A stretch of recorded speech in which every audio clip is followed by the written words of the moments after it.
गणेशोत्सव अवघ्या काही आठवड्यावर आल्यानंतर शहरातील गणेश मूर्ती कारखान्यांमध्ये लगबग वाढली आहे. कारागिरांकडून मूर्तींवर रंगकाम आणि सजावटीचा अखेरचा हात फिरवला जातो आहे. मात्र यंदा गणेश भक्तांना बाप्पाच्या मूर्तीसाठी अधिक पैसे मोजावे लागणार आहेत.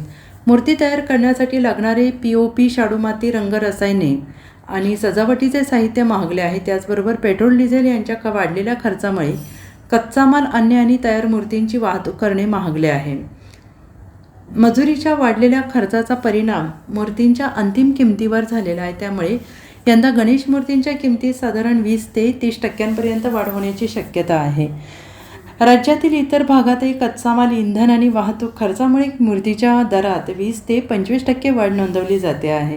गणेशोत्सवासाठी मूर्तीचे बुकिंग सुरू असून कारागीर सध्या अंतिम काम पूर्ण करण्यात व्यस्त आहेत. वाढत्या खर्चामुळे मूर्तिकारांवरही आर्थिक भार वाढला असून त्याचा थेट परिणाम गणेश भक्तांच्या खिशावर होणार आहे. माझं नाव दुर्गेश प्रशांत चव्हाण. कारण की मूर्त्या वगैरे आम्ही पेंटिंग चालू आहे जोरात. आमचं काम लास्ट गणपतीवर मानण्यात आलं आहे. आम्ही मूर्त्या वगैरे कम से कम 5,000 मूर्त्या बनवतो दरवर्षीप्रमाणे. कलर वगैरे भाव वाढण्यात आला आहे दरवर्षीप्रमाणे. डिझेल वगैरे यांचा भाव वाढलाय म्हणून मूर्तींचाही भाव वाढलाय.